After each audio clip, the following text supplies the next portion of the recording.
Bueno, muy buenos días a todas y todos los presentes. Es un honor darles la más cordial bienvenida a esta nueva edición de nuestro ciclo de conferencias virtuales denominado Jueves de Integridad Pública, un espacio que se ha consolidado como punto de reflexión y diálogo para el análisis, la reflexión y el intercambio de conocimientos en torno a los grandes desafíos que enfrentamos en materia de ética, integridad, transparencia y lucha contra la corrupción, no solo en nuestro país, sino también en el contexto internacional. Hoy, jueves 13 de noviembre, nos reunimos desde las diversas regiones del país y con la participación de expertos convencidos en el fortalecimiento de la integridad de la administración pública. Mi nombre es Domenico Gamboa y tengo el honor de moderar esta importante conferencia titulada Impedimento en la Ley de Contrataciones en el marco de los conflictos de intereses, que tiene como objetivo el analizar el régimen de impedimentos establecidos en la Ley de Contrataciones del Estado, con énfasis en su vinculación con la gestión de conflictos de intereses, a fin de fortalecer la comprensión de los principios de integridad, transparencia y probidad que deben orientar a la actuación de los funcionarios y servidores públicos involucrados en los procesos de contratación. Antes de proceder con el bloque académico, quisiera transmitir un mensaje de agradecimiento en nombre del doctor Eduardo Muga Melgarejo, director general del Centro de Estudios en Justicia y Derechos Humanos, quien expresa su sincero reconocimiento por la valiosa participación de las más de 1.400 personas que asisten a esta importante actividad. A continuación, vamos a dar inicio al bloque académico mencionando, en primer lugar, que nuestro ponente invitado contará con 70 minutos para desarrollar su ponencia y al finalizar daremos paso a una breve ronda de preguntas. De ser el caso y deseen realizar alguna, pueden escribirnos a través de la ventana de preguntas y respuestas de nuestra plataforma. En segundo lugar, se informa que para acceder a la certificación de esta conferencia, será necesario haber permanecido conectado durante al menos el 90% del tiempo total y haber ingresado desde el correo electrónico con el que se registró. La entrega de los certificados no es inmediata, ya que está sujeta a la verificación del tiempo de permanencia en la sala, la emisión de la resolución directoral y finalmente la emisión de los certificados, un proceso que tiene un plazo promedio de 20 días. Una vez completado, los certificados serán enviados al correo electrónico registrado al momento de la inscripción a esta actividad. Acto seguido, y para iniciar esta conferencia, tengo el placer de presentar al magíster Mijail Vizcarra Llanos, abogado y magíster en Ciencia Política y Gobierno con mención en Políticas Públicas y Gestión Pública por la Pontificia Universidad Católica del Perú, con más de 20 años de experiencia en políticas públicas, gestión y contratación pública, así como en fortalecimiento de la cadena logística del Estado. Ha ocupado cargos de alta responsabilidad en distintas entidades públicas, entre ellos director general de abastecimiento del Ministerio de Economía y Finanzas, miembro del Consejo Directivo del Organismo Supervisor de las Contrataciones del Estado y miembro del directorio de la Fábrica de Armas y Municiones del Ejército. Así también en el ámbito académico cuenta con una destacada trayectoria docente en la Pontificia Universidad Católica del Perú, la Universidad TESAN, la Universidad de Lima y la Universidad San Ignacio de Loyola, donde ha impartido cursos y programas de especialización en contratación pública, gestión pública y cadena logística pública, contribuyendo a la formación de profesionales del sector público y privado también. Actualmente se desempeña como consultor especializado en el Sistema Nacional de Abastecimiento y coordinador académico del programa de especialización en gestión de las contrataciones del Estado de la Escuela de Gobierno y Políticas Públicas de la Pontificia Universidad Católica del Perú, donde continúa promoviendo la transparencia, la eficiencia y la integridad en la gestión pública. Mijail, muy buenos días, es un honor contar con tu presencia. Agradecemos desde ya la aceptación a la invitación por participar en los jueves de integridad pública. Desde aquí te agradecemos y te dejamos con el uso de la palabra para que puedas iniciar el bloque académico. Bienvenido y muy buenos días. Buenos días, Doménico. Buenos días a todos. Gracias, ¿no? por la invitación a este espacio muy interesante, donde vamos a compartir ahora, pues, un tema vinculado a la contratación pública.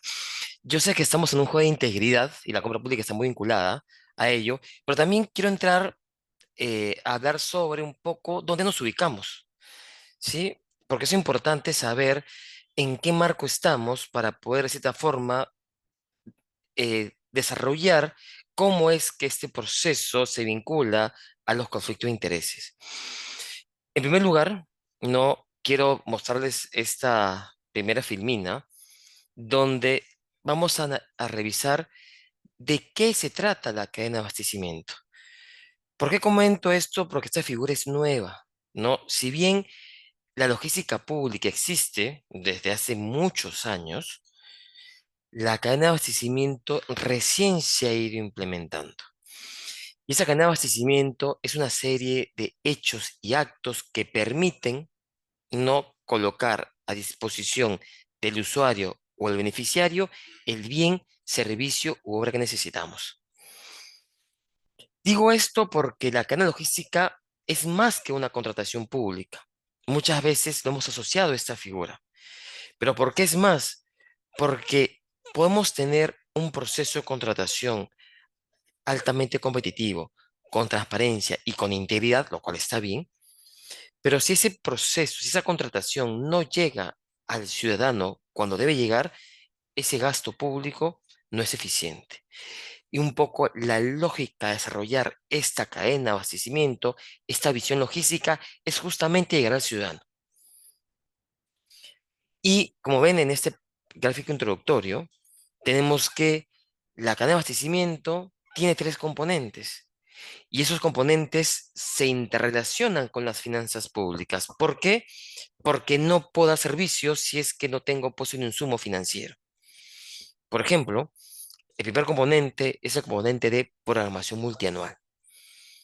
Programación multianual de bienes, servicios y obras, en donde las entidades públicas lo que hacemos básicamente es planeamos el abastecimiento. ¿Sobre la base de qué? De nuestras metas y objetivos. Y para ello, yo recibo insumos. El primer insumo es el presupuestario, el dinero. Recordemos que las necesidades son infinitas, pero los recursos son limitados. Sobre la base del dinero disponible que tengo es que voy a poder determinar cómo es que voy a satisfacer mis necesidades. Otro insumo son las inversiones. ¿Por qué? Porque si quiero cerrar una brecha educativa, una brecha de salud pública, una brecha de comunicaciones, entre otros, tengo pues que programar inversiones y esas inversiones generan luego contrataciones.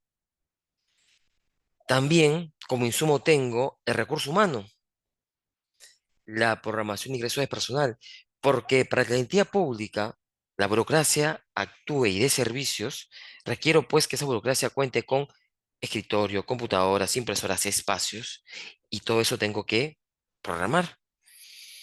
También el pasado, sobre lo que se ha venido desarrollando en mi gestión de administración de bienes muebles e inmuebles, sobre lo que yo tengo en mis almacenes, en mis bienes patrimoniales, sobre los mantenimientos que necesito, es que planeo no las contrataciones que haré en un futuro. Entonces, este primer elemento, la programación multianual, es la parte de planeamiento. Sobre la base de metas objetivos, sobre recursos destinados, sobre mis contrataciones pasadas, sobre las inversiones priorizadas, sobre la cantidad personal que va a ingresar, es que definimos el cuadro multianual de necesidades, que debe estar alineado con con el PIA, con el presupuesto institucional. Paso uno. Luego viene el componente gestión de adquisiciones. Es el componente de la obtención, donde yo obtengo los diversos bienes, servicios y obras. ¿Para qué? Para poder cumplir con mis objetivos públicos. Y la obtención se divide en dos partes. En la obtención onerosa, que es la contratación pública, que es lo que más conocemos y lo que vamos a hablar en un momento, y la obtención no onerosa, que es la obtención que yo realizo sin gastar dinero público. Por ejemplo, cuando obtengo por donación. No nos ha pasado en pandemia que obtuvimos plantas de oxígeno porque la sociedad civil, la iglesia se organizó y nos donó. Ahora, para obtener, necesito pues la onerosa, recursos, ¿no? Y una vez que la entidad pública está de acuerdo con lo que el contratista le entregó, hay que pagarle. Con recursos públicos, tesorería, si es con contrato de deuda, sistema de endeudamiento. Una vez que yo ya obtuve el, el bien y la obra, tengo que administrarlos. Acoto esto porque los servicios se obtienen con el contrato y acabó el contrato, acabó el servicio. Servicios como mantenimiento, se hizo mantenimiento, se pagó, acabó el contrato, obtuvo el servicio. Servicios como consultorías, me entregaron el perfil, me entregaron el análisis, el estudio, ¿no? Lo recibo y lo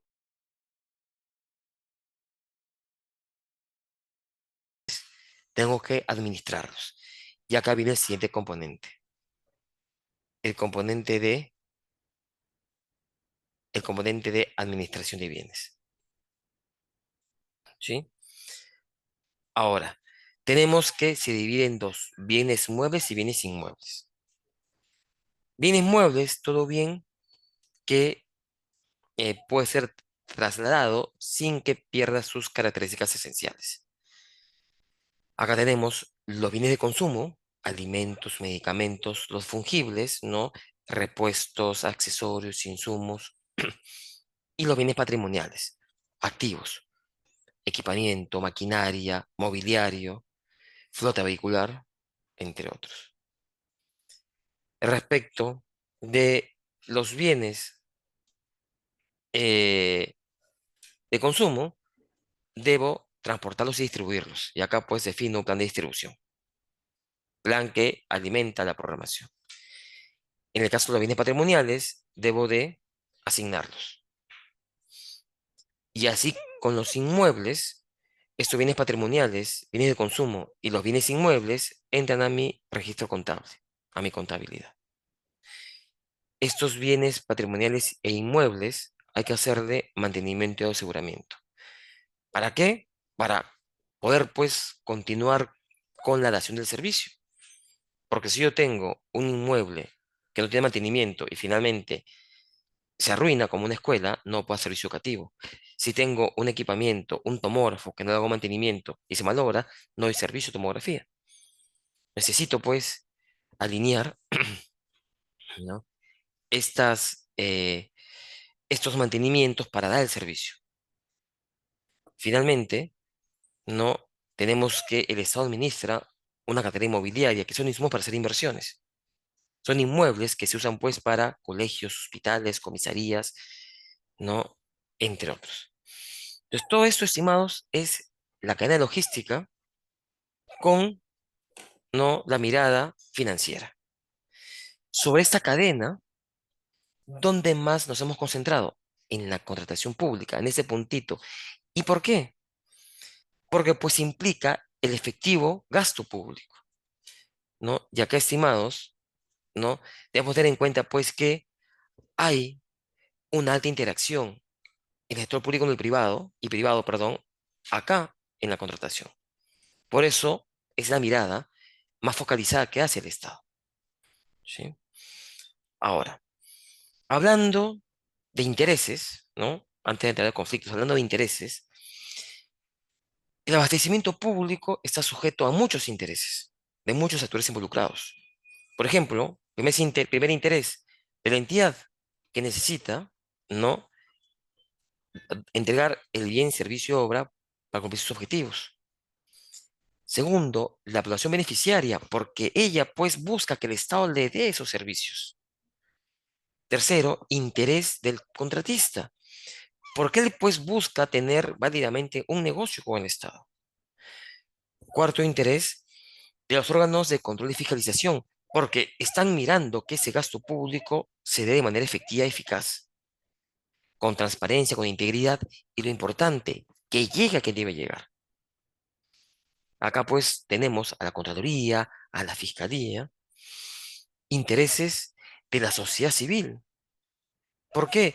Porque buscando la rendición de cuentas quiere pues que en el proceso de abastecimiento se logren pues objetivos que permitan dar servicio a la ciudadanía.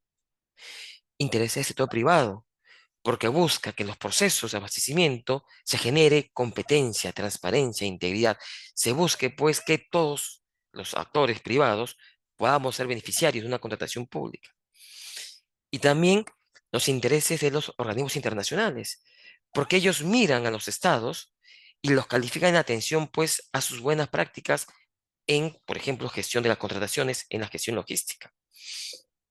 Un elemento interesante que ya de repente todos estamos conociendo es que el Perú, desde la década pasada, decidió como política de Estado, ¿no?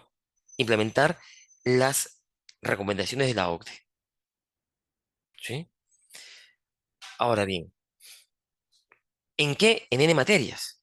En materias, pues, de tributación, comercio internacional, finanzas públicas, contratación pública, gobierno electrónico, integridad, calidad regulatoria, entre otros. Entonces, producto, pues, de esa política de Estado, es que poco a poco nuestras regulaciones administrativas han ido, pues, migrando, mejorándose a efectos de que cumplamos los estándares OECD. Y esta política de Estado generó, pues, un acto del Estado, que fue el año 2022, decidimos postular a la OCDE. ¿No? Y estamos en trámite de postulación a ese foro económico, donde queremos ser el quinto país de la región. Actualmente en la región está en la OECD, o en Latinoamérica, está en la OECD México, Chile, Costa Rica y Colombia. Queremos ser el quinto país que ingrese a la OECD. Y en materia de contratación pública, ¿no? La OCDE pues ha hecho revisiones y ya nos ha dado como país una serie de recomendaciones indicándonos que nuestras políticas están sujetas, sí, a las políticas de la OCDE, que vamos por buen camino, pero que sí hay que mejorar. Hay que mejorar en temas de conflicto de intereses, hay que mejorar en temas de profesionalización del comprador público, en temas de más acceso, informatización de la cadena logística, entre otros aspectos. Hacia ese camino vamos, ¿no? Un camino pues que se construye poco a poco, no de la noche a la mañana. Ahora, lo que es cierto es que hablando ya de contratación pública, la compra pública, pues, así como la conocemos, no desde en este milenio, apareció en el año 97, digamos, con la contratación pública moderna. Y a partir de ahí se generaron algunos impedimentos para contratar. Ahora, en el tiempo, la compra pública, pues, ha ido variando y evolucionando. Y respecto a los impedimentos para ser proveedor, tenemos que con los años han ido creciendo y han ido perfeccionándose. Si uno revisa la ley de compras del 97, habría 6 impedimentos. La ley de compras actual tiene 23. ¿No? ¿Por qué tantos? Porque se han visto nuevas situaciones y porque también se han corregido situaciones. Ahora, hablemos ya de los impedimentos en materia de contratación pública. Igual regreso un poco a esta parte para no marearnos a esta parte general. En contratación pública tenemos que, primero, cualquier agente de mercado puede ser proveedor. ¿Por qué? Porque tenemos el derecho constitucional a la libertad contractual. Un derecho que me permite participar en actividades económicas de manera irrestricta, salvo que obviamente sean objetos ilícitos, ¿no? Si son objetos lícitos, tengo ese derecho restricto.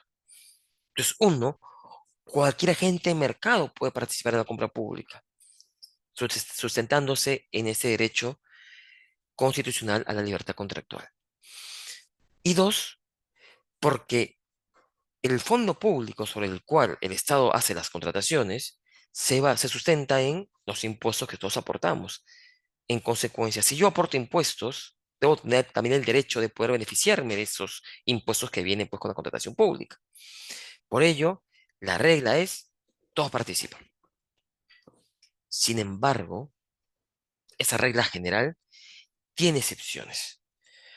Pero son excepciones, hablando ya de contratación pública, que deben ser bastante acotadas, porque estamos restringiendo un derecho constitucional.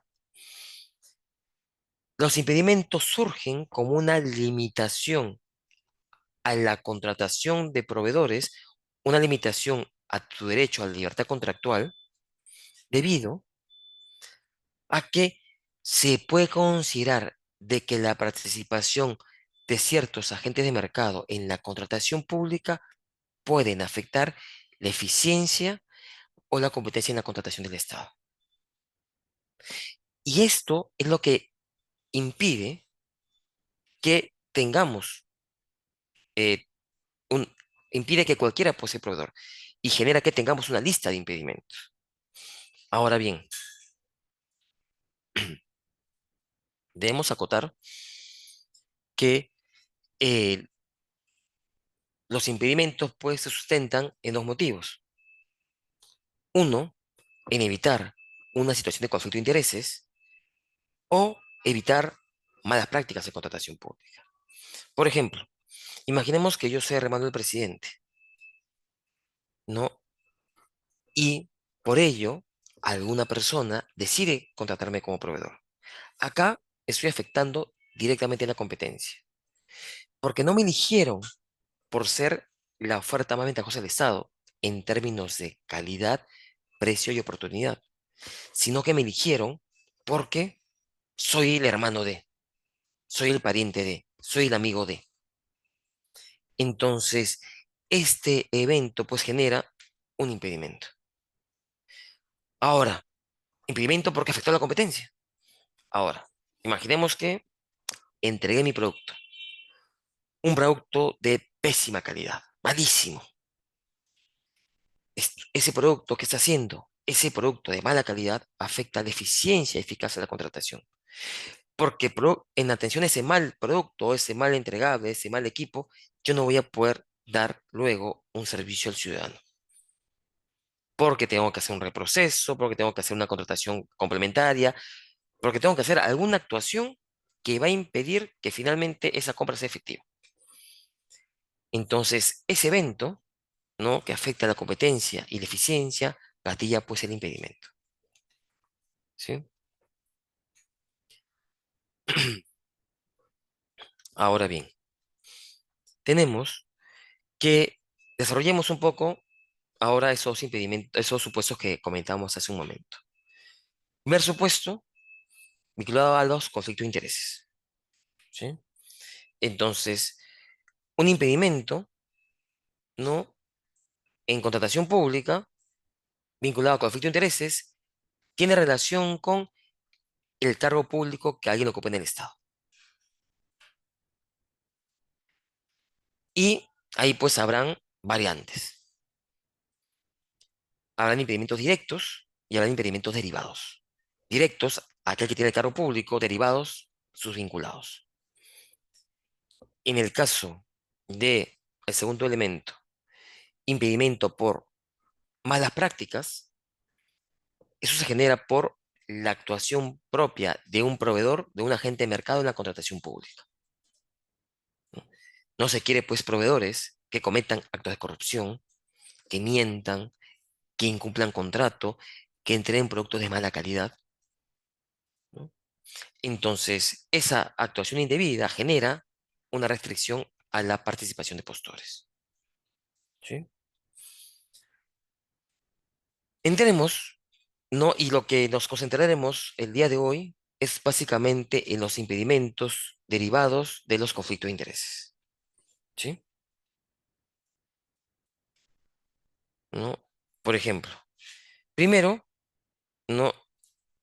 Analicemos pues qué es un conflicto de intereses, ¿no? Ya en términos conceptuales. ¿Sí? Bueno, un conflicto de intereses es pues una situación, ¿no? Una situación mediante la cual un funcionario tiene intereses privados que pueden influir indebidamente en el desempeño de sus deberes públicos. Ojo, los conflictos de intereses no implican necesariamente corrupción, pero es un riesgo de que debe gestionarse.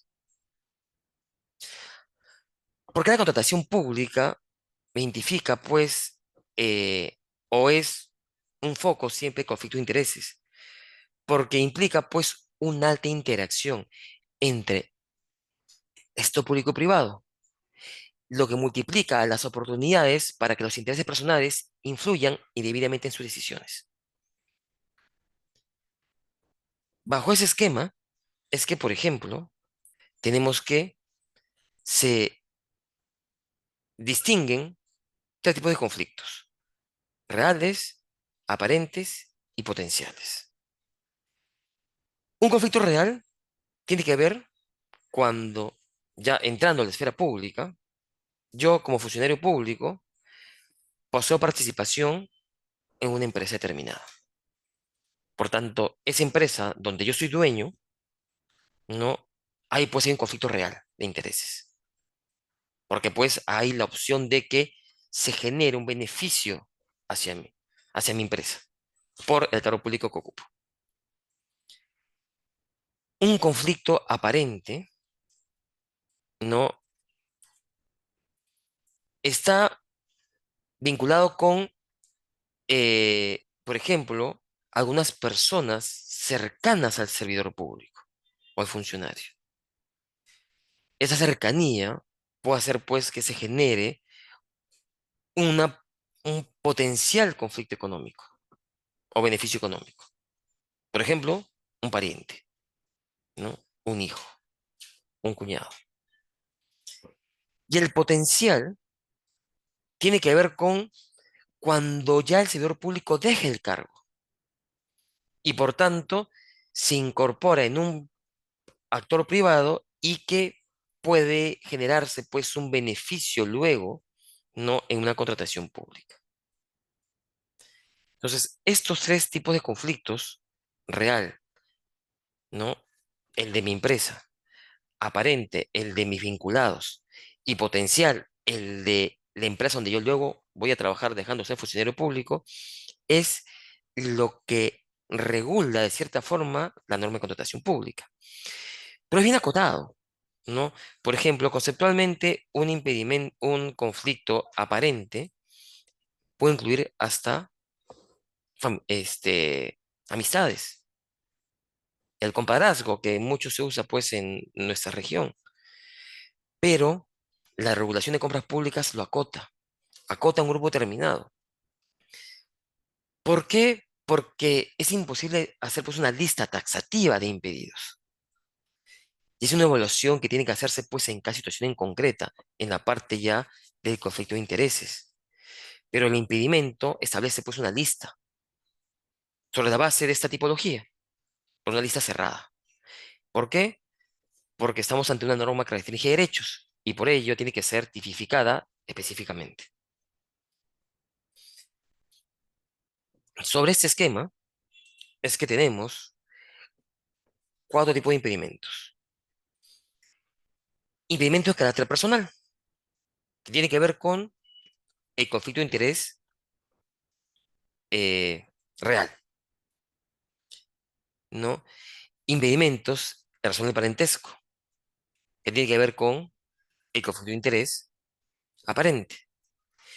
Impedimentos de personas jurídicas o por representación, que tiene que ver con un impedimento potencial, ¿sí? Y también, en alguna medida, también real.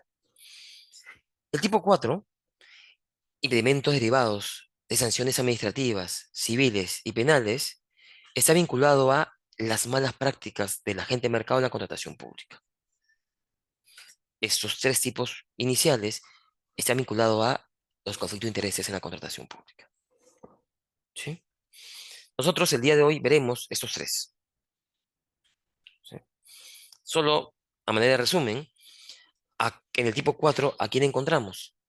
Encontramos a los sancionados por el Tribunal de Contrataciones Públicas por haber cometido alguna infracción en la contratación pública, como incumplir contratos, dejar documentos falsos, no sanear vicios ocultos, porque no pagué alimentos, porque no pagué reparación civil al Estado, no, o porque no soy ex servidor público y me sancionaron por alguna mala práctica en contratación pública. ¿No? Yo como servidor público fui sancionado en mi institución, ¿no? De acuerdo al régimen sancionado correspondiente, y si es que la sanción se da porque cometí actos irregulares en contratación pública, entonces también estoy impedido para contratar con el Estado.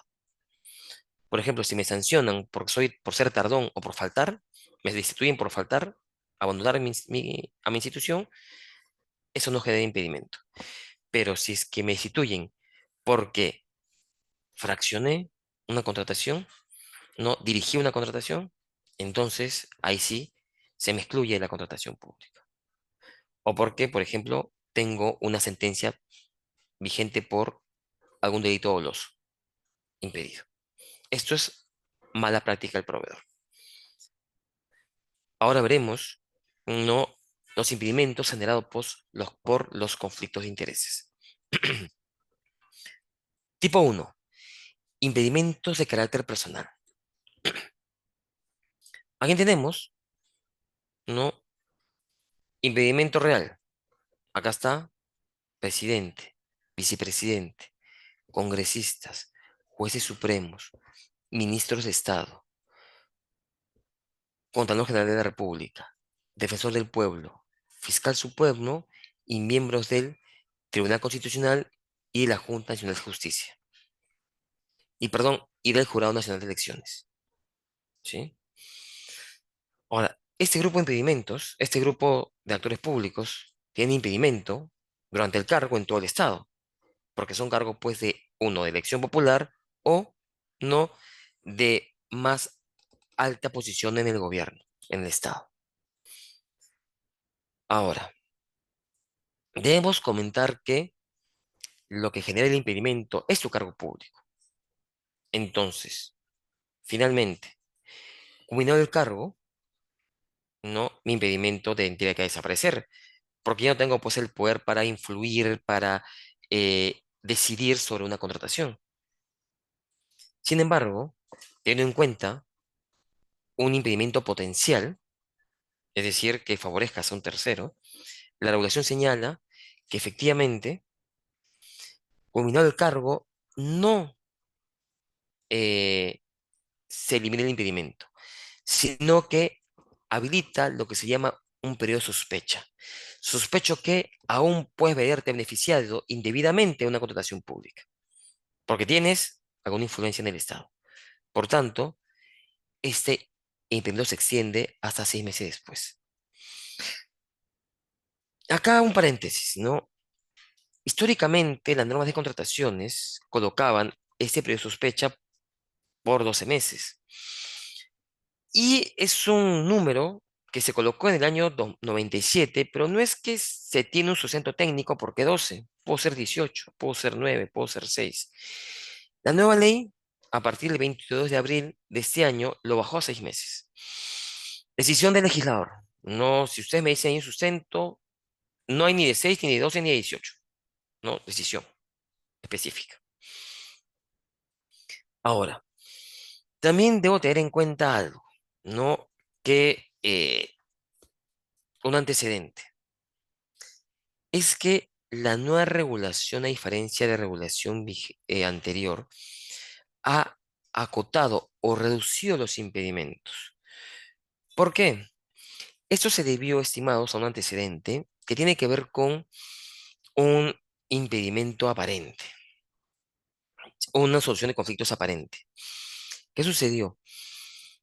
Con la regulación anterior teníamos que los hermanos de un congresista se encontraban impedidos para contratar con el Estado a nivel nacional, en todo el Estado. Para el año 2013, el hermano de un congresista se quiso inscribirse en el Registro Nacional de Proveedores que administra en ese momento el OCE y esa institución le negó la inscripción, básicamente porque al tratarse del hermano de un congresista se encontraba impedido para contratar a nivel nacional. Este hecho fue cuestionado por esta profesional, suscitando que, si bien su congresista, su hermano es un congresista, no se le está restringiendo su derecho constitucional a la libertad contractual y por ende presentó una acción de amparo. Esta acción de amparo pasó por instancias y terminó en el Tribunal Constitucional, quien, haciendo pues un análisis de proporcionalidad, no advirtió que en general muchos impedimentos de la ley de contrataciones de ese momento, que se sustenta en la ley del año 97, porque todas han sido muy parecidas, consideró pues que efectivamente se está vulnerando el derecho a la libertad contractual. Porque en el caso específico del hermano del congresista, considero que la función del Congreso es una función legislativa y de fiscalización. más no una función ejecutiva. Quien ejecuta el gasto son las entidades públicas y no los legisladores. Y por tanto, era excesivo y en este caso se afectaba el derecho a la libertad contractual de este agente de mercado que, por ser hermano del congresista, se veía impedido de tener un contrato con el Estado. A raíz de esto es que el TC sacó pues un análisis sobre los impedimentos y este acorde a los impedimentos versus pues lo que se tenía con las normas anteriores, la 26850 o la 30225. Son leyes de compras, la del 97 y la del 2014. Ahora, ¿no? Dicho esto, un poco estos impedimentos que estamos revisando ya tienen que ver pues con esa decisión de acotar esos impedimentos debido pues a esta sentencia del Tribunal Constitucional. Por otro lado, vayamos al siguiente grupo. Titular de la entidad, perdón, titular de OMPE, de RENIEC, de CBS, director del BCR, viceministros, gobernadores, vicegobernadores, alcaldes, jueces y fiscales superiores. Ellos, durante el cargo de elección popular o no o un cargo público, en todo el estado de impedimento. Dejan el cargo y hasta 6 meses después tenemos que aquí empieza la acotación de la que hablábamos por lo que estableció el TC. Si es que pertenezco a este primer grupo de titulares de organismos constitucionales autónomos, el impedimento es únicamente en el ámbito de competencia institucional. En esta parte, ¿cuál fue el razonamiento? El exdirector del BCR, ¿no? ¿Qué influencia puede tener en la municipalidad de Lobitos o en eh, el programa de subsectorial de irrigaciones, ¿sí? O en la sugerencia Morropón Huancabamba en Piura? Ninguna. Por tanto, para el legislador se consideró bastante excesivo y afectando el derecho a libertad contractual que se le impide en todo el Estado. Por eso se acotó a el ámbito de competencia institucional, cuando dejan el cargo. Cuando un viceministro deja el cargo, el impedimento es en el ámbito sectorial, es decir, no en el sector donde ejerció funciones. En esta parte, los impedimentos pues son no literales, no tengo pues que establecer el supuesto y ahí veo si estoy impedido o no. Por ejemplo, si yo soy pues un viceministro de Salud Pública, dejo el cargo de impedimento únicamente en el sector salud, los hospitales del MINSA, su salud, pero no tendré impedimento en el hospital militar, el hospital de la policía, porque son el sector trabajo, el sector interior, sector defensa, o en el salud, que es sector trabajo. ¿Sí?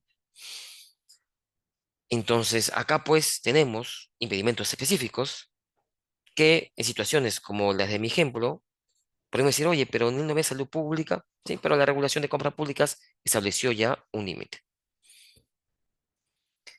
Siguiente, cuando deje el cargo, el gobernador, vicegobernador y alcaldes.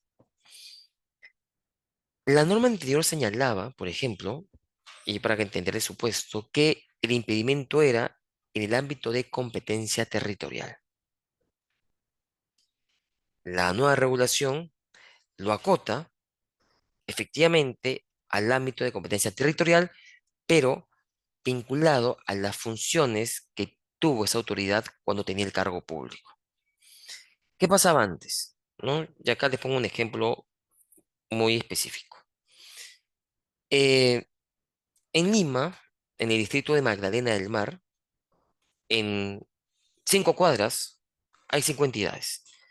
Ministerio del Ambiente, CERFOR, SUCAMEC, SUNAS o SINERMIN. Con la norma anterior, hasta el 21 de abril de este año, teníamos que, si yo era exalcalde de Magdalena, tenía impedimento en el distrito de Magdalena, obviamente, porque ahí ejercí el poder, yo ahí tengo la influencia todavía, en la empresa municipal también, porque es la empresa de la municipalidad, pero el impedimento también se extendía a emisión del ambiente, CERFOR, SUCAMEC o SINERMIN, SUNAS, porque estaban en el territorio, pero que domiciliaban en el municipio de Magdalena del Mar. Lo que la regulación ha planteado, la nueva, ha indicado que, oye, en este caso, tenemos que, si bien domicilias en la arena del mar, ello no significa que efectivamente estamos ante un conflicto de intereses, porque el que haya sido alcalde de Magdalena no tiene, pues, por la función desarrollada, no tiene ninguna vinculación con no las compras que hace un ministerio o un organismo técnico especializado o un organismo regulador. Por eso lo acoto únicamente en mi ejemplo, Distrito de Magdalena, empresa municipal, no las entidades que domicilian en el distrito. En el caso de jueces y fiscales superiores, cuando deja el cargo, impedimento en la jurisdicción. ¿Mm? En la jurisdicción.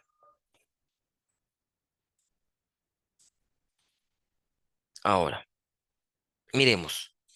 En el caso de el regidor y el consejero regional, durante el cargo y hasta 6 meses después, en el ámbito de competencia territorial funcional, ¿no? Igual que en mi ejemplo, el alcalde de Magdalena. En el caso de las empresas públicas y los organismos técnicos especializados, ellos tienen como órgano consultivo un directorio o un consejo directivo. En ese caso, el impedimento es el siguiente. Si estamos ante un, y acá hablemos de un ejemplo mejor concreto. Si yo soy miembro del de Serpost,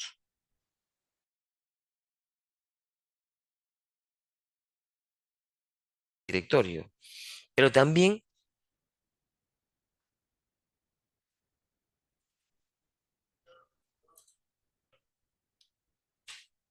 pero también no en el MTC, porque yo represento al MTC en Serpost. Hay que acotar que para ser miembro del directorio o de un consejo directivo, esta es una designación de confianza que se realiza con resolución suprema. Entonces, si yo represento al directorio de Serpost al MTC, mi impedimento también es en, no, en el MTC. Entonces, por otro lado, si soy miembro del consejo directivo de la autoridad, perdón, ay, ¿cómo se llama esta? ATP, no, ponga otro, INACAL, ya. Si soy miembro directorio de INACAL, en representación del Ministerio de la Producción, mi impedimento es en INACAL, porque soy miembro del Consejo Directivo, y de Ministerio de la Producción, porque ellos me designaron.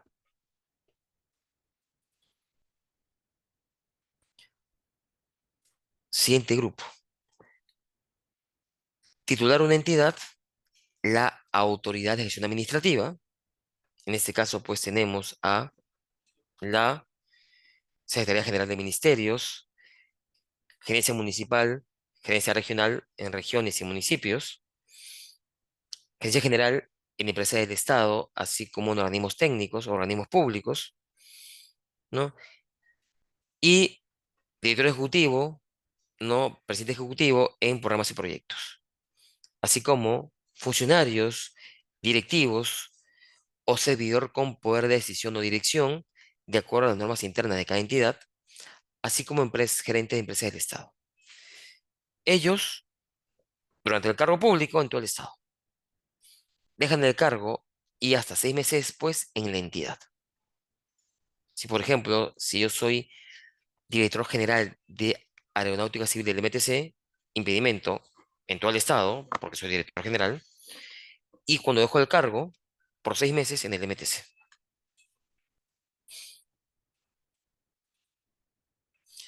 Hasta el momento hemos hablado de los impedimentos de todos aquellos que tienen un cargo de confianza o de elección popular, un cargo directivo.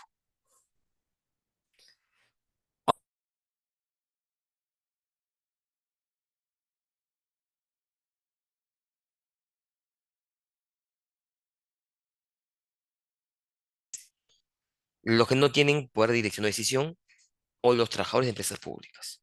Acá, durante el vínculo laboral, impedimento en mi entidad. Ojo, vínculo laboral, ¿sí? Acá hablamos de aquellos que tienen contrato de trabajo con el Estado. No importa el régimen.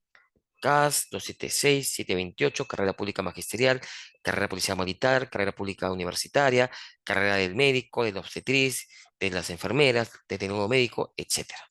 De los N regímenes laborales que tenemos en el Estado, ¿no?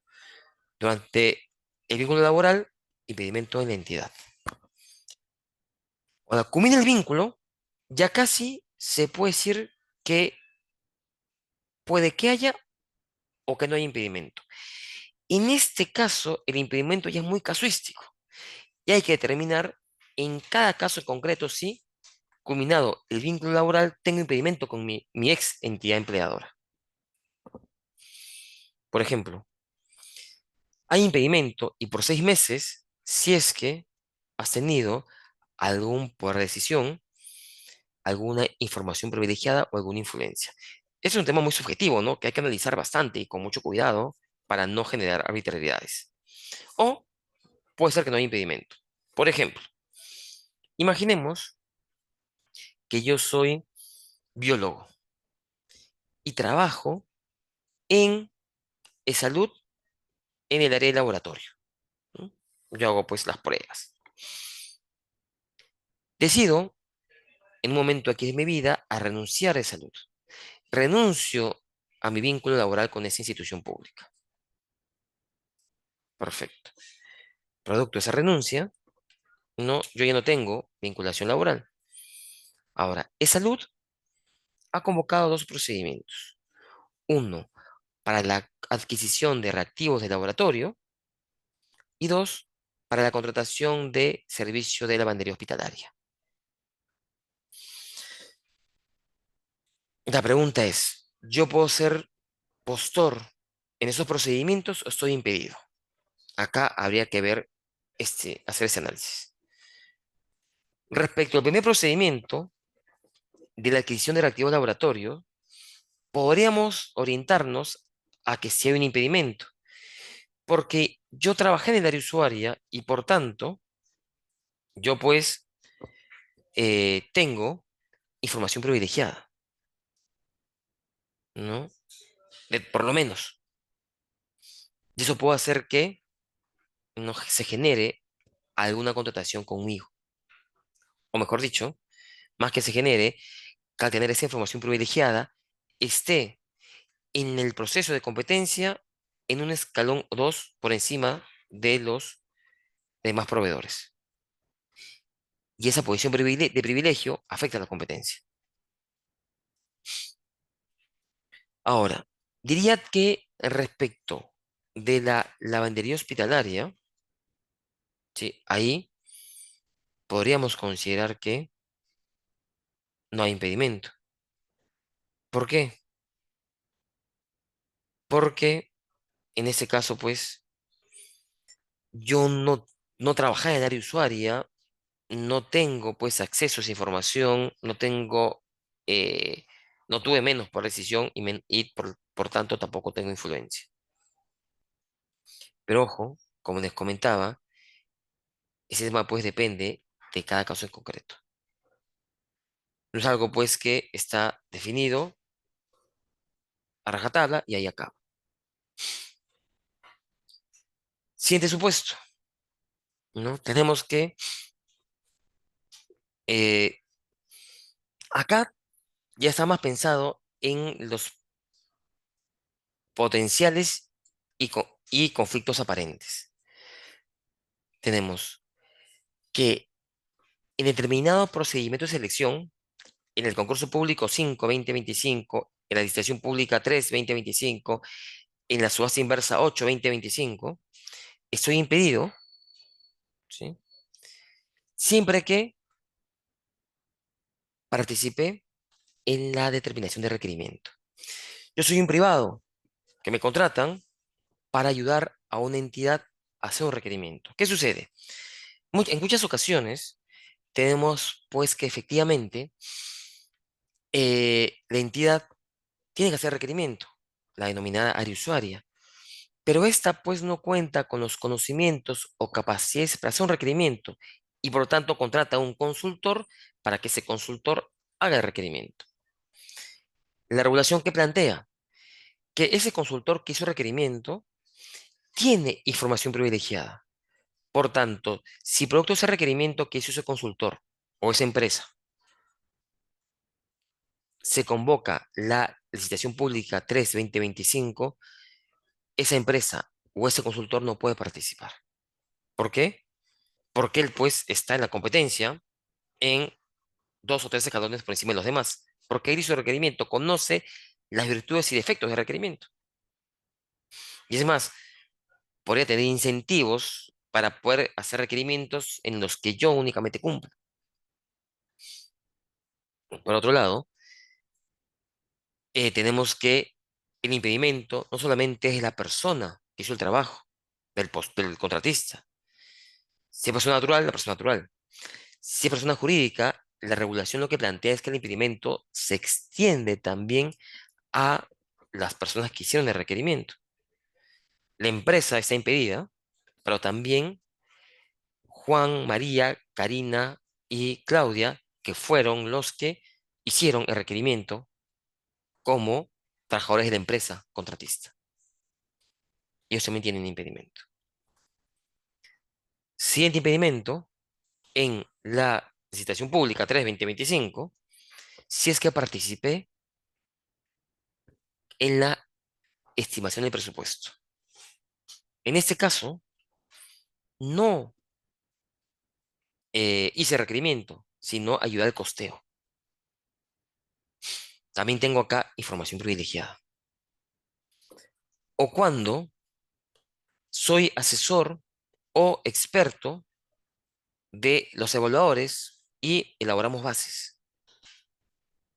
Acá también, si elaboré bases o asesoré a los evaluadores para hacer bases, esto pues implica que tenga nuevamente la información privilegiada que genere una potencial afectación de la competencia.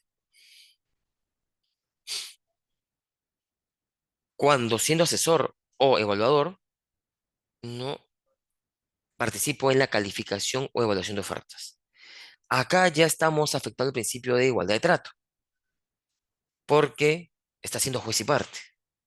Puedes, de manera voluntaria o involuntaria, tener pues un trato distinto, porque eh, tú mismo estás evaluándote o asesorando a que te evalúen. Finalmente, tenemos que en algunas contrataciones, en algunas gestiones, o en algunas necesidades, mejor dicho, la entidad, antes de dar conformidad, contrata a un perito para que revise el producto del contratista y sobre la base de ese producto, ¿m? eh, dar conformidad. Entonces, si ahí me contratan como el perito para la conformidad de determinado contrato, yo en esa licitación público 3 yo no puedo ser contratista, porque yo haría el peritaje de mi mismo producto. Nuevamente sería juez y parte, afectando pues el principio de igualdad de trato. ¿Sí?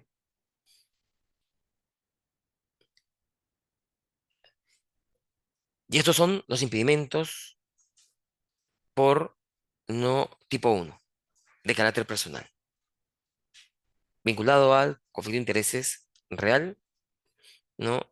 Y potencial. Ahora acá entremos a conflicto de intereses aparente. Acá hablamos de nuestros vinculados.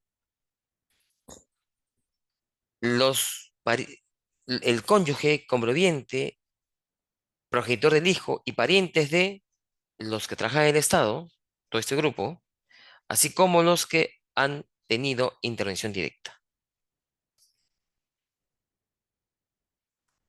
El punto de progenitor del hijo es algo nuevo, ¿no? La norma anterior solo establecía cónyuge y conviviente. Con la norma nueva no se requiere pues la convivencia o el matrimonio para tener un impedimento. El vínculo es la paternidad. ¿Por qué? Porque pese a que no somos casados, si ambos somos padres de determinado niño, hay un deseo indirecto de que nos vaya bien, ¿verdad? Para que el niño tenga, nuestro hijo tenga, pues, de cierta medida, una, eh, un mejor bienestar en su día a día. Entonces la regulación dice que, oye, acá también, pese a que no hay vínculo matrimonial o convivencia, si son padres de determinados chicos, entonces hay impedimento. Parientes, y acá se agota, hasta el segundo grado de consanguinidad y segundo de afinidad. Consanguinidad, abuelos, padres, hijos, nietos y hermanos. Afinidad, suegros, cuñados, nueras, yernos, padrastro, madrastra, hermanastro, ¿no? Nietastro, entre otros. ¿Sí? Ahora, este es el impedimento de carácter o por relación de parentesco. Ahora entremos a los impedimentos por personas jurídicas y por representación. Acá es el impedimento potencial, ¿no? Y también impedimento real. O conflicto potencial, conflicto real. Tenemos primero cuando los que trabajan del Estado, ¿no? Los que tienen intervención directa o sus parientes son propietarios de personas jurídicas. Y el impedimento se genera cuando cuentas con una gran participación que te hace pues el dueño de la toma de decisiones y de los beneficios, ¿no? En mayor medida. La regulación acota a de que si eres propietario de más del 30% de acciones o participaciones, habría vinculación e impedimento, ¿no? Imaginemos, yo, hermano del presidente, impedido por, ¿no? Parentesco. Ahora, tengo una empresa donde tengo 5% de acciones. Esa empresa no tiene impedimento. Pero si hay otra en donde tengo 45% de acciones, sí hay impedimento, más del 30%. ¿No? Imaginemos que mi esposa y yo tenemos en una empresa cada uno 20% de acciones. Yo, hermano del presidente, 20%. Mi esposa, cuñada del presidente, ¿no? 20%. La norma que dice suma. Se suma mi participación con la de mi esposa, más del 30%, empresa impedido, porque estamos vinculados al presidente. ¿Sí? Siguiente, cuando tenemos que los que trabajan en el Estado, ¿verdad? Los que tienen participación directa, así como sus parientes, son, participan en las personas jurídicas sin fines de lucro. Son miembros del consejo directivo. Son los gestores. ¿No? Acá, pues, mi esposa, la cuñada del presidente, entre otros, impedimento porque es miembro del consejo directivo. Ahora, estos impedimentos de por propiedad y participación en personas jurídicas sin fines de lucro son bien objetivos, ¿verdad? Tiene más del 30% de forma individual o en conjunto, o Participas, pues, no eres miembro del consejo directivo. Supuesto de hecho definido, impedimento. ¿Cómo me libro del impedimento? Vendiendo acciones, saliendo pues del consejo directivo. Pero cada regulación tiene pues una condición. Te dice que la sola venta de acciones o el solo salir del consejo directivo no elimina el impedimento, porque mantiene el periodo de sospecha. Es decir, vendo hoy acciones o salgo hoy del consejo directivo y mi impedimento se levanta 12 meses después. Acá se mantuvo el 12 meses. Finalmente tenemos los casos en los que trabaja el Estado, los que tienen interacción directa y sus parientes son, participan en la gestión de personas jurídicas. No son propietarios de las empresas, son gestores. Son, por ejemplo, miembros del directorio, gerentes generales, ¿no? O apoderados o representantes de personas jurídicas o naturales. Ahora bien, en el caso de apoderados o representantes legales, acá la regulación acota que hay impedimentos siempre que ese poder o esa representación está vinculado a acciones para hacer contrataciones con el Estado. Porque si eres el apoderado para votar en la junta de propietarios del edificio, acá pues no hay impedimento. Únicamente aplica siempre y cuando esté vinculado a la contratación pública. Imaginemos que yo, hermano del presidente, soy miembro del directorio de Alicorp. Alicorp impedido, ¿no? ¿Qué plantea la regulación? Plantea que, en este caso, no, si sale Mijail del directorio, Alicorp inmediatamente puede contratar con el Estado. Acá, por ejemplo, no hay ese periodo de sospecha que aplica acá. ¿Por qué? Porque para el legislador, Alicorp es un tercero de buena fe. Era tu empleador. O sea, tu empleador no se puede perjudicar porque tu hermano tiene una posición política o pública. Entonces, salgo hoy del directorio o del consejo o de la gerencia general y por tanto, mañana ya la empresa puede contratar con el Estado. Y esto es el tercer impedimento, impedimento por no persona jurídica y por representación. Lo que vamos a ver finalmente acá como último punto es el alcance de los impedimentos de los parientes y de las empresas vinculadas o personas jurídicas vinculadas. Tenemos, si estamos vinculados al presidente, vicepresidente y a los jueces supremos, ¿no? Durante el cargo y hasta 6 meses después de mi pariente o vinculado en todo el Estado.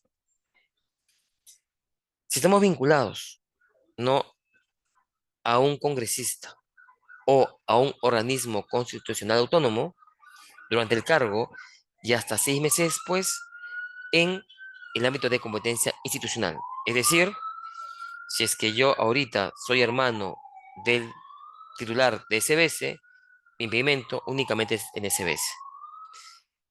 Si tengo una empresa y soy hermano de un congresista, mi impedimento únicamente es en el Congreso.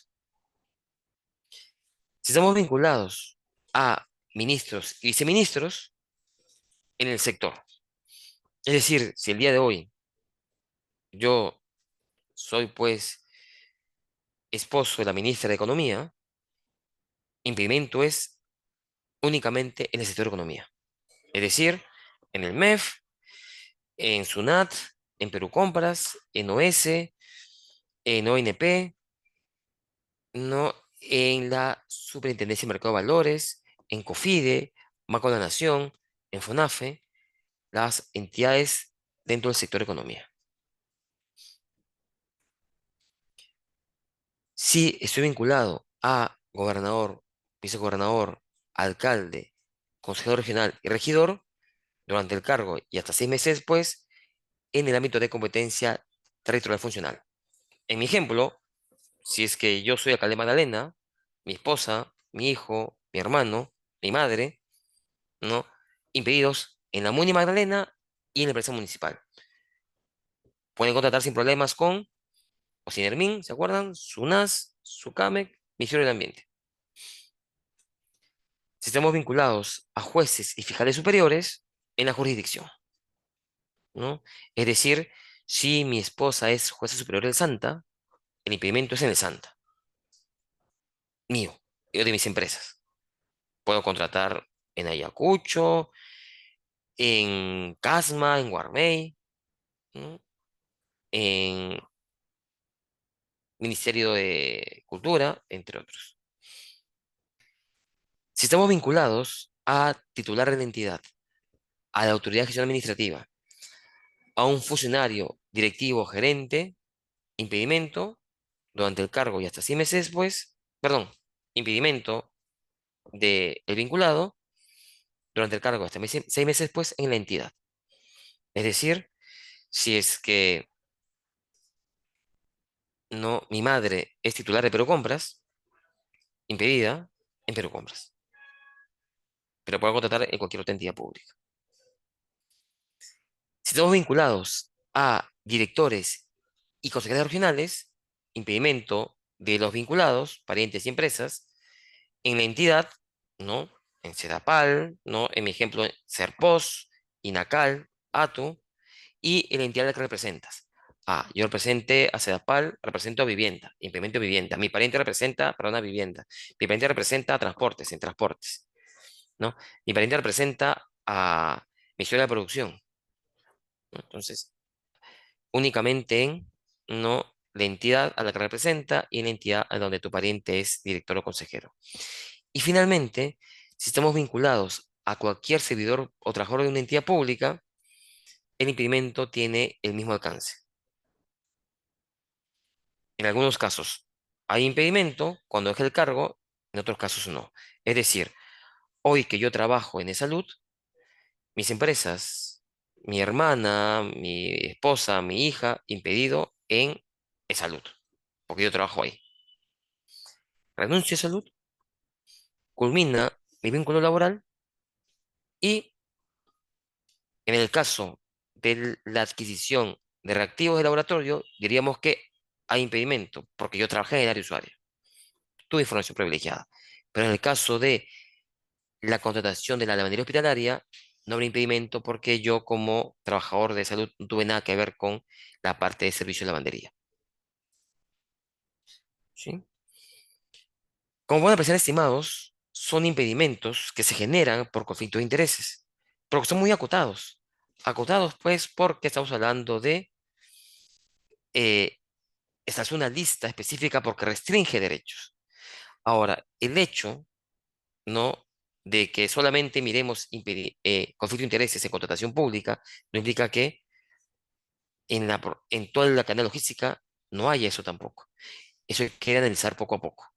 Ahorita hablamos de la parte contractual, ¿sí? Bueno, estimados, eso ha sido todo. Muchas gracias a las 2.200 personas aproximadamente que me han escuchado y estoy presto a atender algunas consultas. Excelente, Mijail. En primer lugar, es agradecerte por la disposición y disponibilidad y la excelente ponencia. Vamos a ir, y por supuesto agradecer a las 1.200 personas conectadas hasta este momento todavía. Vamos a ir directamente con las consultas de los participantes y vamos viendo sobre todo los puntos que de repente no quedaron claros.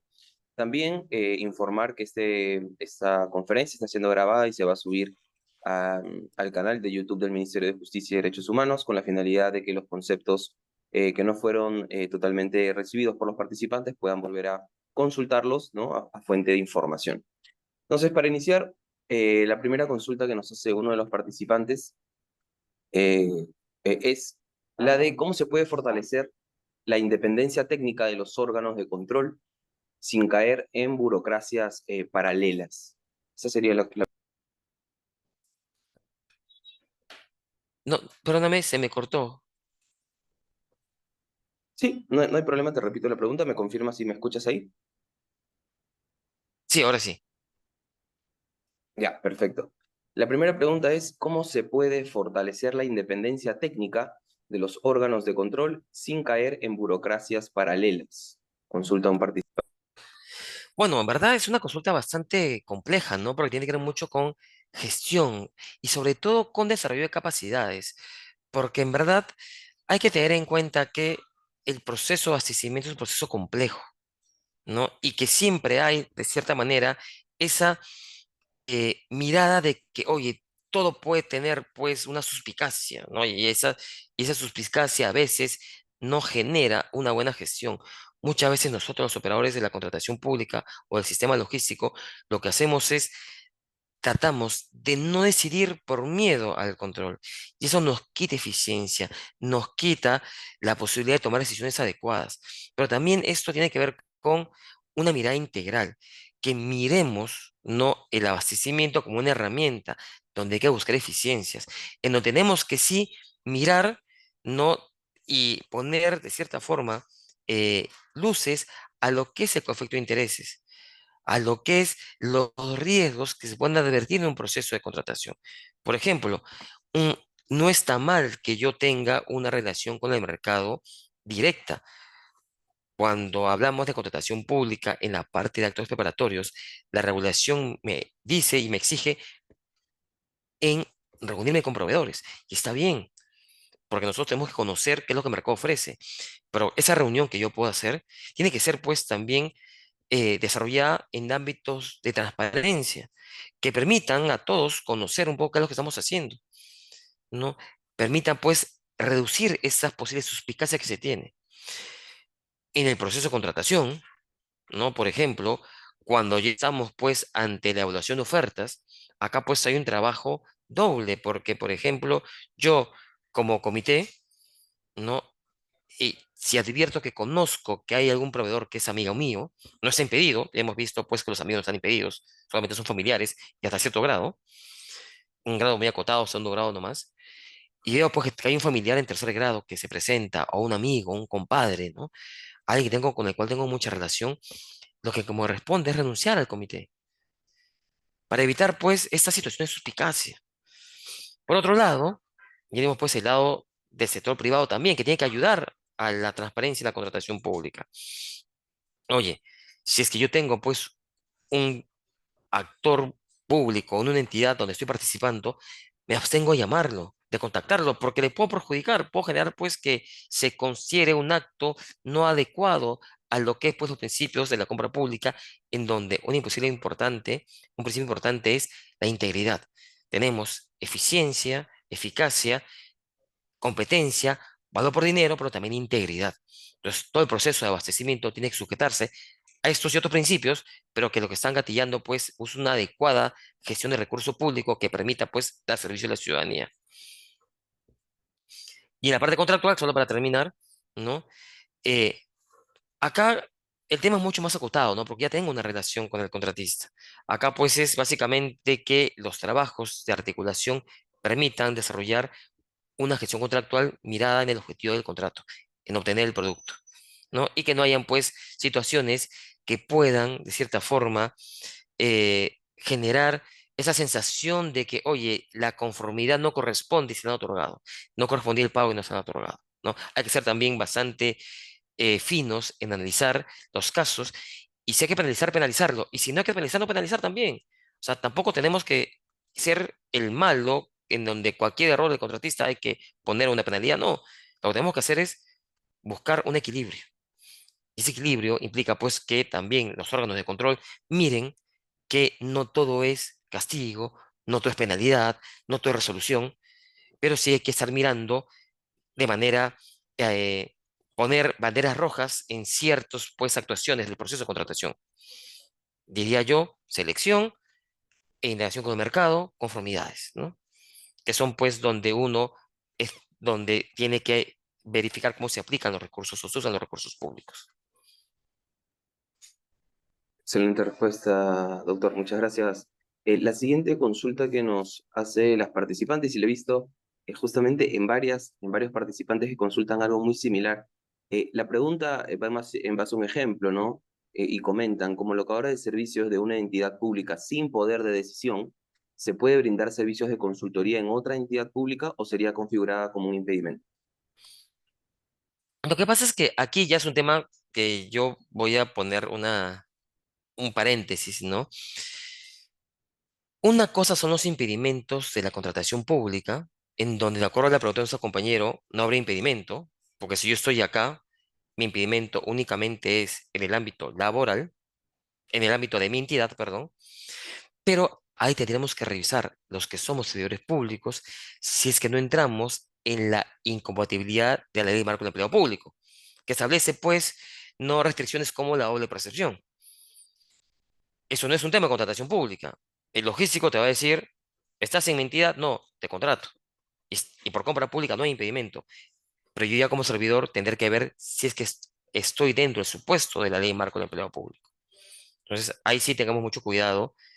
La respuesta en compra pública es no hay impedimento, pero va más allá, ¿no? Entonces, no se queden con mi respuesta, revisen el otro marco para ver si es que tienen esa incompatibilidad.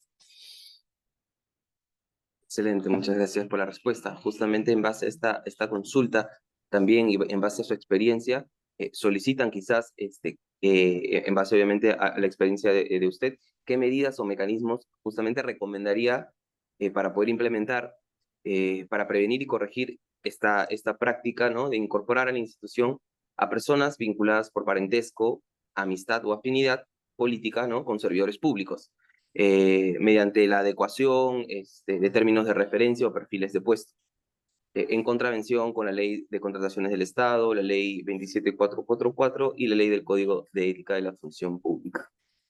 Mira, lo que pasa es que acá, pues, ahí son dos miradas distintas, ¿no? La mirada, pues, de la gestión de la contratación, que es una mirada contractual y de negocio, ¿no?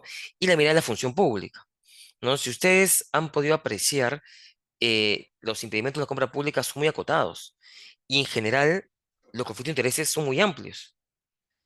Entonces, por ejemplo, no hay normas, no voy a colocar alguna específica porque no quiero incurrir en error de repente en el nombre, la numeración, pero que establecen restricciones hasta el control de consanguinidad. Porque la lógica de esa regulación considera pues de que el conflicto en ese ámbito es mucho mayor.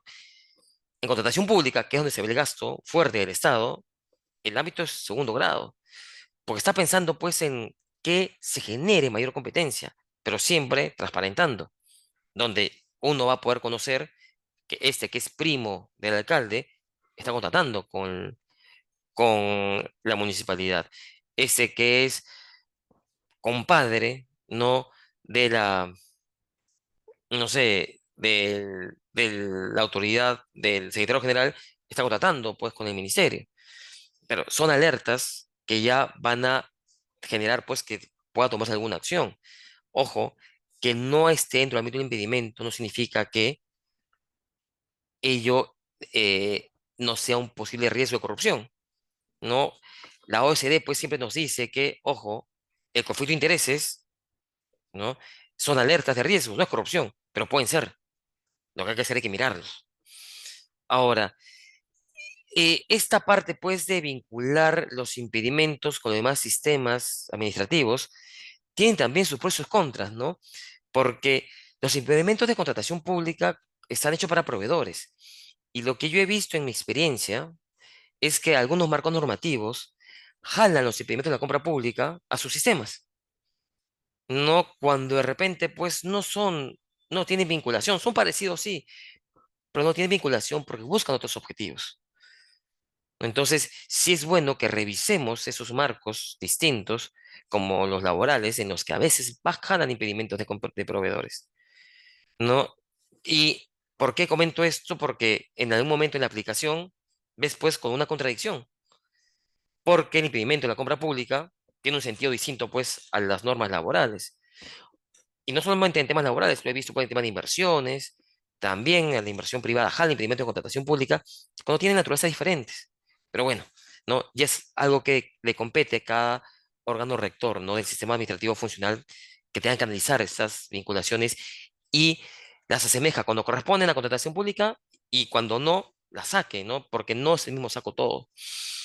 Pero sí es un poco para poder responder la pregunta, porque es muy compleja, es muy amplia. Acá pues hay que tomar muchas acciones de gestión, ¿no? Por ejemplo, muchas son no establecer formulario de declaración jurada de intereses, guías de actuación ética, ¿no? Mapas de responsabilidades, procedimientos de denuncias que permitan, pues, de cierta forma, ¿no? En el ámbito del conflicto de intereses, tener, pues, información clara sobre qué puedo hacer, qué no puedo hacer y a dónde debo ir si es que advierto, pues, alguna irregularidad, ¿no? Pero sí, la compra pública puede ser muy acotada, ¿no? En el ámbito de la función pública, el conflicto es mucho más amplio. Excelente, muchísimas gracias por la respuesta, Mijail, a esta consulta. Otra de las consultas que nos realizan, me pareció importante rescatar esta consulta de un participante, y consulta lo siguiente, ¿no? ¿Es válido y proporcional impedir que una persona que ha sido proveedor del Estado durante los últimos 10 a 15 años de manera legal y lícita, como única fuente de ingresos, continúe contratando, eh, o tenga que verse afectado por ser hermano, ¿no? de algún, en este caso colocaba el del presidente electo? O sea, ¿puede justificarse esta provisión para evitar conflicto de intereses aun cuando podría vulnerar sus derechos fundamentales al trabajo, a la libertad de empresa y a la igualdad ante la ley? Bueno, un poco esta parte, pues, es un tema muy discutible, ¿no? Tanto que el Tribunal Constitucional definió, ¿no? Ya una posición. La nueva ley de contrataciones ha acotado bastante los impedimentos, justo en atención a lo que comenta nuestro compañero, ¿no? Al tema de el derecho al trabajo, derecho a la libertad contractual, ¿no? Y claro, el TC planteó, pues, que el Ejecutivo finalmente, ¿no? Su función es la gestión del dinero público y por tanto el presidente al representar pues al Estado tiene el impedimento mayor y sus familiares también. Sin embargo, sin embargo, no tenemos que la nueva ley, no, y buena pregunta porque no lo he comentado, pero sí lo comento en este espacio. La nueva ley tiene lo que se llama la desafectación del impedimento, que es una figura a la cual puede incurrir alguien que sea impedido, ¿no? Impedido por vinculación, por parentesco con algún funcionario o servidor público. En donde, como comentaba en la pregunta, ¿no? Si es que yo demuestro que tengo contratos con el Estado antes de que mi pariente tenga un cargo público, ese impedimento se puede relativizar, desafectar, le llama la norma.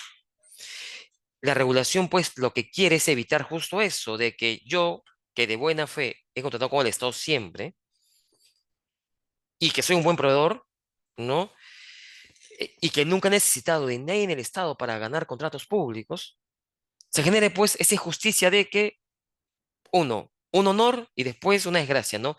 Para mí es un honor que mi esposa sea ministra, pero luego, minuto dos, es una desgracia porque al ser ministra, impedido en todo el Estado. Entonces, ¿qué pasó? O sea, eh, ¿qué hago con mi esposa? Me divorcio. Claro. Y de repente me divorcio y sale del tema.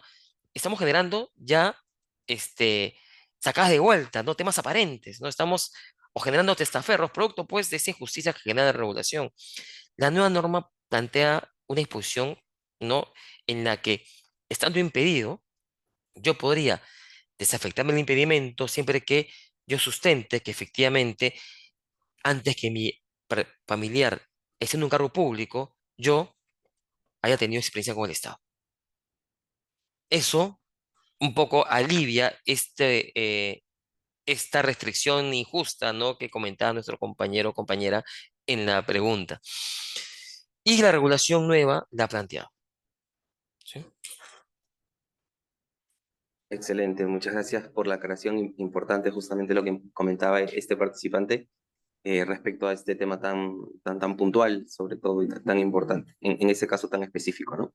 La siguiente consulta que nos realiza, un participante es, y lo coloca de esta forma, ¿no? Una contratación que ya se realizó en la que hay un impedimento, es lo que coloca el participante, ¿es nula y cuáles son las consecuencias? Ahora, depende un poco del momento, ¿no? Porque imaginemos que, situación uno, cuando firmé el contrato no había impedimento. ¿M? Mi esposa no era ministra. Cuando Luego de ello, mi esposa es ministra. Allí hay un impedimento.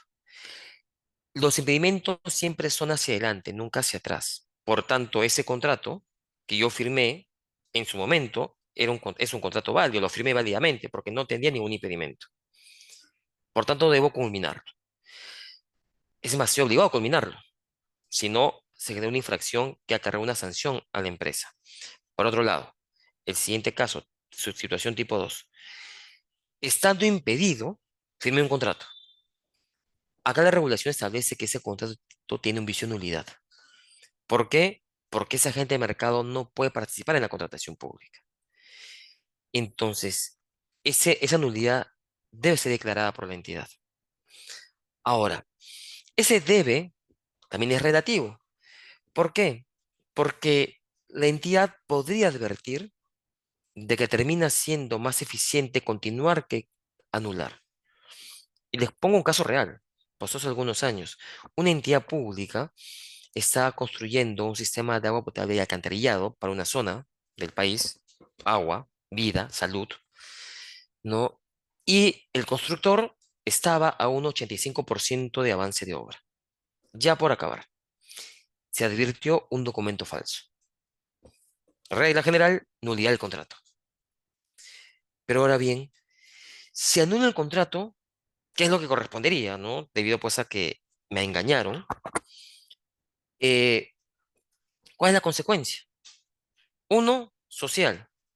No doy el servicio público y puede generar pues que la población tenga pues un levantamiento de la población, ¿no? Podría ser. Segundo, económica, porque como esa obra está parada, voy a tener que gastar dinero para que lo ya contratado no se perjudique.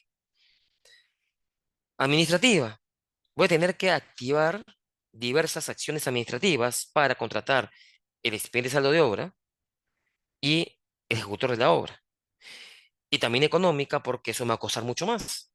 Un tercero que haga un expediente de saldo y un tercero que construya el saldo, lo que implica pues que alguien asume el riesgo de terminar lo que otro empezó, con el riesgo de que asuma la responsabilidad por todo el trabajo de obra.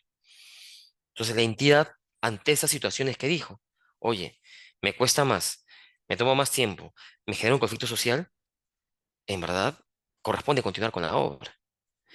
Y esa decisión es factible, es válida. Claro, la regulación señala que esa decisión la toma la autoridad de gestión administrativa, siendo esa facultad indelegable. Independientemente de que yo decida continuar con el contrato, hay una infracción administrativa y un delito penal. Infracción por haber, pues, firmado contrato puede estar impedido. Delito, no, por si es que presenté un documento falso, por ejemplo. Excelente, muchas gracias, Mijael, por tu respuesta. Bastante claro, la pregunta creo que ha quedado bastante resuelta. Otra de las consultas que nos realiza un participante y habla en este caso sobre la plataforma de debida diligencia. Y ahí te consulto también si en base a la información que puedas tener, indican, ¿no? Las alertas rojas o amarillas que arroja la plataforma de debida diligencia y que según el Decreto Supremo 185/2021 de la PCM identifican un alto riesgo que afecta a la integridad. ¿Constituyen impedimentos para contratar con el Estado? ¿Podría una entidad pública negarse a contratar o descalificar una oferta en base a lo que señala solo la plataforma de debida diligencia? No, porque los impedimentos son los de la ley de contrataciones. Pero lo que es cierto es que van información que me permiten hacer la trazabilidad, ¿no? Por ejemplo, no lo tenemos acá, ¿no? Porque no era materia un poco de esta sesión, pero hay un impedimento de aquel que tiene sentencia consentida por un delito.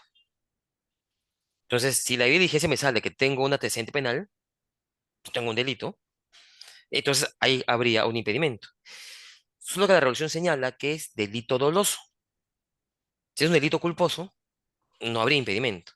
Entonces ahí pues tendría que revisar, oye, tengo la alerta, ¿no? De que tiene un delito y por tanto habría impedimento, pero si es doloso, sí. Si es culposo, no. Entonces, hay pues esta análisis que tengo que hacer, ¿no? Si me alerta pues que es mi primo, el contratista o el postor no lo puedo sacar, porque impedimento es únicamente llega hasta hermanos, no hasta primos. Entonces, acá pues tenemos que tomar la herramienta de diligencia como una plataforma de información que me permite verificar impedimentos. ¿Sí? Ahora, lo más probable pues es que yo al alertar eso, que es el primo, lo mire con mayor, con ojos más grandes, ¿verdad?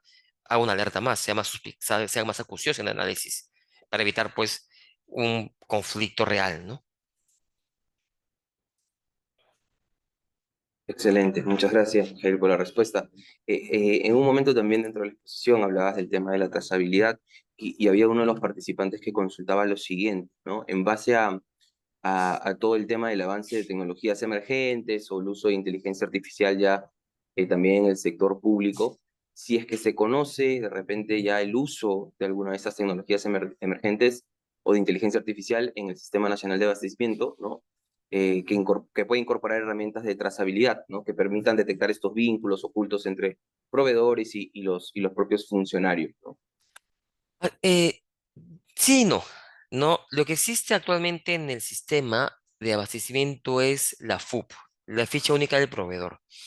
Esa FUP lo que señala, pues, tiene una serie de históricos el proveedor, entre los que tenemos los contratos que ha tenido con el Estado, así como las vinculaciones que tiene, a raíz de un cruce de información con las plataformas que tiene la Contraloría, ¿no? Y algunas otras. La ley de contratación es nueva, justo lo que busca es que sea la herramienta digital la que me genere esa trazabilidad, ¿no? Y por tanto, exige pues a que los sistemas vinculados de RENIEC, SUNAT, registros públicos, entre otros, alimenten la FUP para que con eso pues se definan los impedimentos.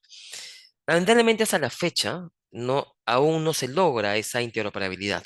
No es un tema propio pues ya del Estado, ¿no? Que tiene pues algunos inconvenientes para integrar sus sistemas informáticos.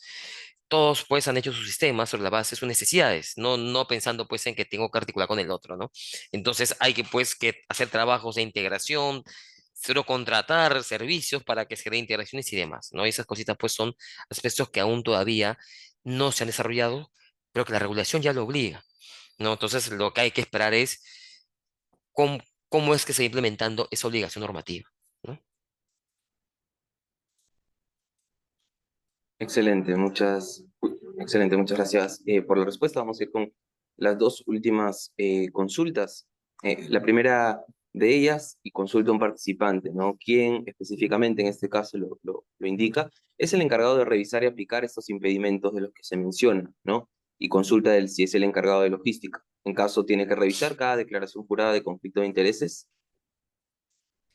Otra pregunta. Claro, sería pues, la idea, la lógica nos dice que, oye, hay que revisar todo, ¿no? Pero sería materialmente imposible, ¿no? Como dicen los abogados, sería una prueba diabólica, buscarle a todos, ¿no?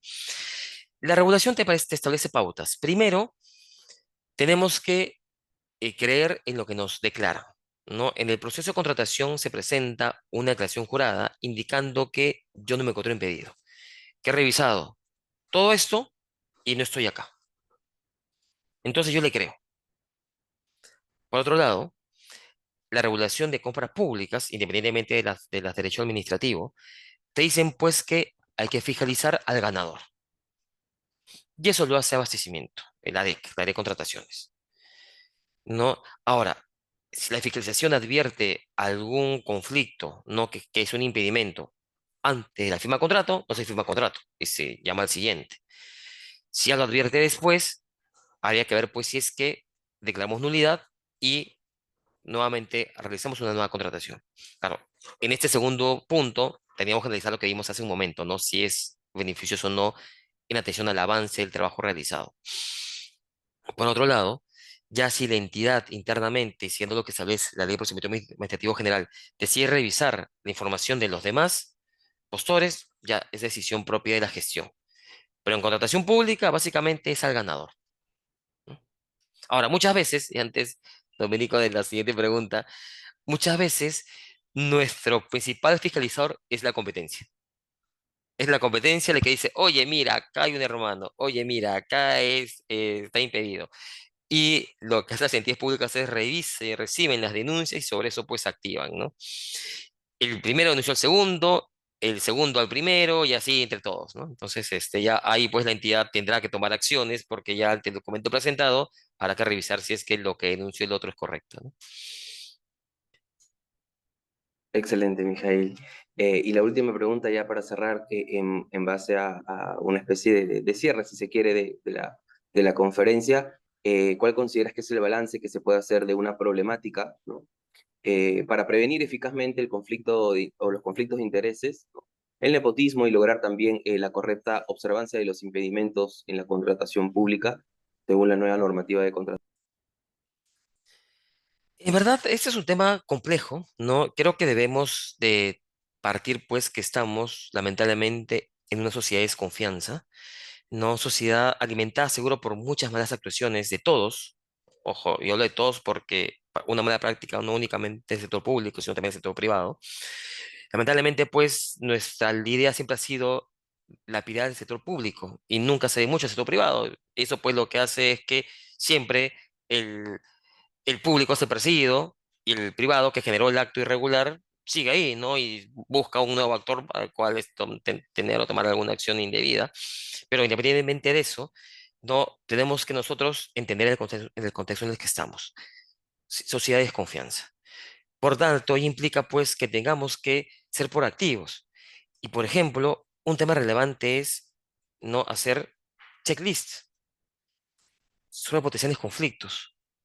Y sobre eso, no que nuestras áreas empiecen a interiorizar dónde están estos posibles conflictos y dónde están las alertas o las banderas rojas que tengo que revisar. El OCE hace años anteriores, este año no lo ha estado haciendo mucho, pero años anteriores sí aplicaba mucho banderas rojas, ¿no? Esto buscando también tema de prioridades ciudadanas, un poco para que sea también la sociedad civil la que, sobre la base de reflectores, empiece pues a generar, disuadir esas prácticas indebidas. Entonces, lo que tenemos que hacer primero es uno, sensibilización, lo que implica el conflicto de intereses. Segundo, identificación, identificar dónde estamos ante un conflicto y decisiones sobre los casos límite, porque hay que tomar decisiones como una posición institucional. Y tercero, hacer esas banderas rojas y ahí es donde poner más altos los reflectores en cada parte del proceso de abastecimiento. En la parte de la planeación del abastecimiento, ¿no?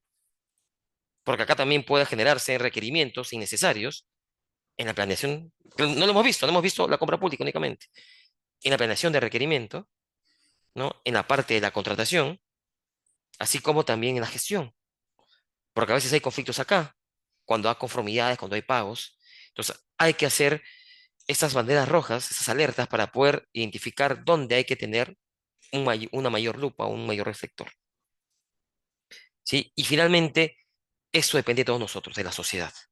No es la sociedad la que tiene que ir avanzando, buscando pues que efectivamente el Estado use recursos adecuadamente y si pierdo en buena lid, perdí. Y si gano, debo ganar en buena lid. ¿No? Y acá pues algo cultural que tenemos que ir construyendo poco a poco, que se está haciendo, pero que hay que avanzar más rápido. ¿Sí? Excelente, Mijail. Con esta última pregunta hemos concluido ya con la conferencia del día de hoy de los jueves de integridad pública, agradeciéndote en primer lugar por la disponibilidad y disposición que has tenido para estar aquí en esta y brindar esta importante conferencia. Han quedado ahí algunas consultas todavía pendientes que por tema de tiempo no hemos podido, obviamente, no darle respuesta. Lo que sí, nuevamente comento, es de que esta conferencia será subida al canal de YouTube del Ministerio de Justicia para que puedan revisar los conceptos y, por supuesto, toda la charla que ha brindado el magíster, en este caso, sobre el tema de los impedimentos, ¿no? Agradecer nuevamente a las más de 2.200, las más de 2.100 personas conectadas hasta este momento. Agradecemos nuevamente, estamos enviando por el chat la encuesta de satisfacción de esta conferencia con la finalidad de recibir su retroalimentación, esperando mejorar estos espacios académicos. Nuevamente, gracias, Mijail, y con nosotros será hasta una próxima oportunidad. Gracias, Doménico. Muchas gracias a todos. Feliz tarde. Hasta luego.